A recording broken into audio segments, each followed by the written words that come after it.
Et vous les avez pris à quel âge? La première bande.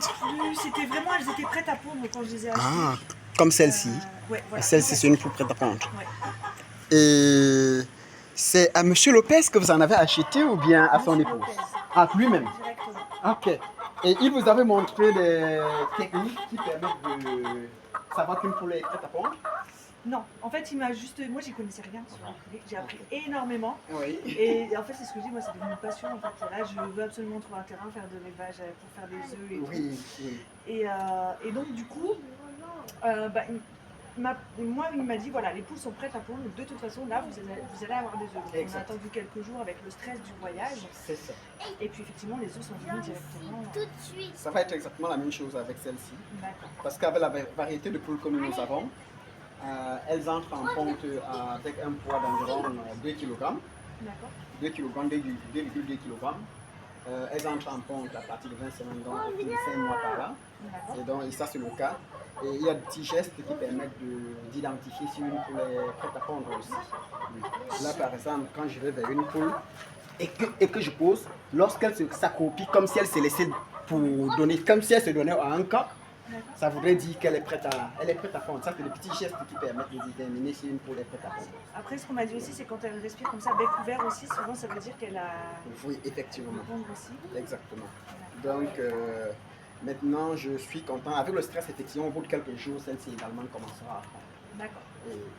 Ce qui me surprend, agréablement bien sûr, c'est le fait que vos poules soient dans votre environnement de vie. Là, vous totalement. Totalement. Et donc,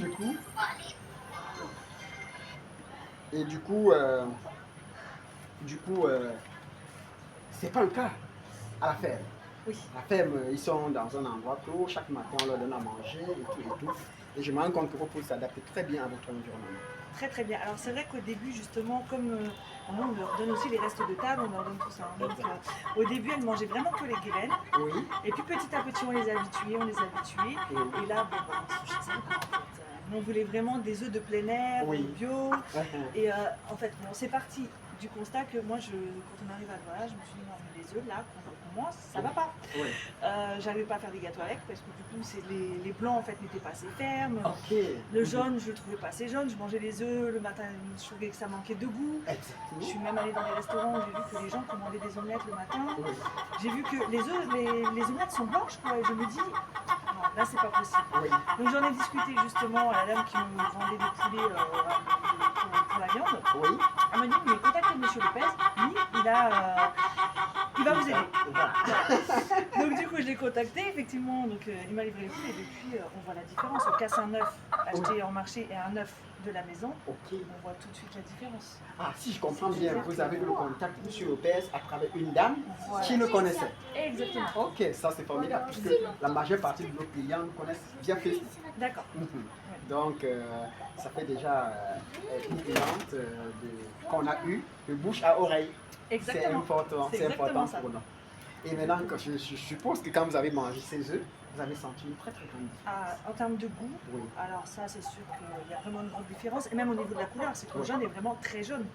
Okay. Alors, on pourra essayer peut-être de faire l'expérience après. J'ai des œufs de marché, des œufs de nos poules. Oui. Quand on les casse, on voit la différence. Et surtout quand on fait des gâteaux, on doit battre les blancs en neige et que ça doit être très ferme. Ça ne tenait pas. Je me disais, mais c'est pas possible. Qu'est-ce qui se passe? Pourquoi ça ne fonctionne pas?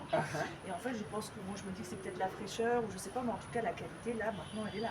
D'accord. Des bons œufs, Oui. les bons œufs le dimanche matin et des bons œufs dans les gâteaux. Et c'est vrai que Ça c'est super. Et vous avez consommé la chair. aussi. Quelle différence faites-vous entre cette chair-là et la chair des poules de chair? Excusez-moi pour la redondance. Oui, des poules de chair qu'on vend sur nos marchés. Alors pour moi, sur les marchés, vraiment déjà, j'en achetais plus. Parce que du coup, pas beaucoup de chair finalement, pas beaucoup de chair par rapport au prix des poules, Oui. et puis pas de goût. C'était fade. Ok.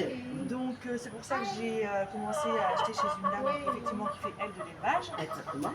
Et là j'ai déjà senti la différence. Et puis donc là avec les poulets qu'on a mangés, le goût est là. Ok. On a vraiment, quand on mange le poulet, on voit la différence. Enfin, on le sent, le goût est vraiment là. Il y a vraiment de la chair est tendre. C'est vraiment un plaisir. Super. C'est vraiment, Ce qui m'impressionne agréablement sur le fait que très rapidement, parvenir à faire la différence entre ces poules de chair. Parce que c'est vrai que nous aussi, nous faisons la différence. Parce que ces poules cuites, ça prend un peu de temps au feu par rapport aux autres poules. Oui, les autres, au bout de quelques minutes, c'est déjà cuit. Très souvent, on qualifie ça de poussin engraissé. Oui, c'est ça, c'est ça. C'est vrai.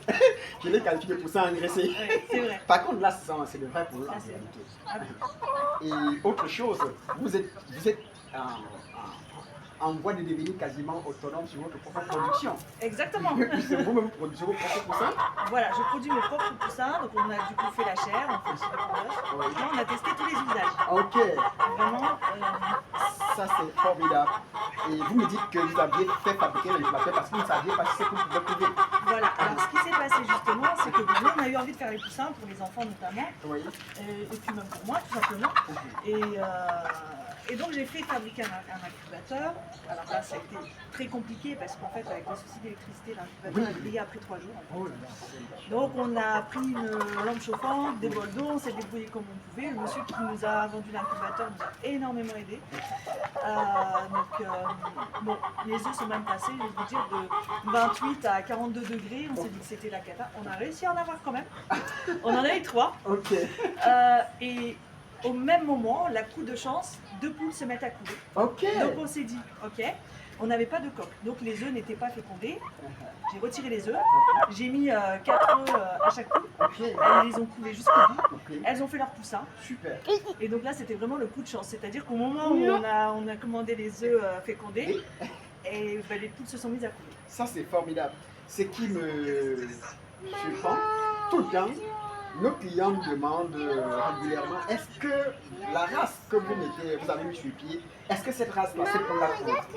Et nous leur disons, puisque nous-mêmes nous avons un incubateur à la maison, nous avons des incubateurs à la maison, et tout le temps nous leur disons, c'est la réponse que nous vous donnons, c'est en fonction du comportement des poules que nous observons dans le poulailler. Parce qu'au poulailler, quand beaucoup de poules pondent, il y en a quelques-unes qui vont venir rassembler les éléments dessus. Et c'est l'explication qu'on donne aux clients et leur faisant comprendre. Ça veut dire que l'instinct de couvaison n'a pas été désactivé. Et maintenant, quand je suis chez une cliente qui me confirme, et tout à l'heure tout le monde va voir, qu'une poule est en train de couver, une poule gabla est en train de couver, je dis c'est formidable. Et c'est exactement ça, parce que c'est vrai que du coup, là, actuellement, on avait 2 poules. Je vois qu'elles sont en train de communiquer, là, les deux. Oui, oui. Et donc, elles pondaient au même endroit. Ok. Et effectivement, donc une des 2 mamans s'est mise à couver les œufs des 2 poules, donc 14 œufs. Super. Donc là, c'est vraiment une chance, du coup, on les attend, ils devraient arriver dans une semaine. Ça, c'est formidable. J'espère bien que beaucoup de gens vont s'inspirer de cet échange et puis pourront aussi ne pas s'inquiéter de l'environnement dans lequel ils peuvent laisser leurs poules. Ah oui, là, c'est. Voilà, nous, on les laisse vraiment en plein air. Voilà. C'est vraiment. Bon. C'est du vrai bio, comme on dit. C'est du vrai bio. Il n'y a pas de médicaments, il n'y a pas d'antibiotiques. Elles ont leurs graines, elles picorent, elles mangent les restes de table, elles trouvent l'eau de la pluie, elles dorment dans leur cage le soir. Elles se débrouillent. Ça, en fait, et il n'y a pas beaucoup de travail finalement, parce que du coup, la cage, bon, comme elles font que dormir, on n'a pas besoin de la changer tous les jours. Donc, du coup, Ça, c'est un plaisir. Vraiment, je suis très content et puis je suis davantage motivé à faire ce travail. Parce que quand j'ai commencé avec M. Lopez, je venais d'échanger mon métier et puis j'avais la peine. Ah, d'accord, je vois. Mais à chaque fois quand j'ai des témoignages aussi positifs, ça me galvanise, ça me donne envie. Même si je quitte de chez M. Lopez, moi-même de m'engager. C'est ça. Non, j'avoue que vraiment, non, c'est. Mais même moi, j'ai envie de faire de l'élevage en fait, parce que du coup, là, je me dis que j'ai plein de passion. Et c'est vraiment. Mais alors, il y a aussi quelque chose qui m'a interpellée. J'arrive chez vous. C'est que vous dites que les poules, on a un taux de 85% de ponte et c'est au niveau du décalage avec les horaires. Parce que vous disiez qu'elles ne pondent pas tous les 24 heures. Là, je suis pas d'accord avec vous. Ah, les potes pondent. Chaque jour, j'ai un œuf. Ah bon? Je n'ai jamais de décalage. Si j'ai un décalage, c'est d'1 heure ou 2. Ok. Mais en fait, je n'ai jamais eu un jour où je n'ai pas eu d'œuf. Donc pour moi, c'est du 100%. Ça, c'est formidable. En réalité, avec les recherches, on a découvert qu'une poule pondait tous les 25-26 heures. D'accord.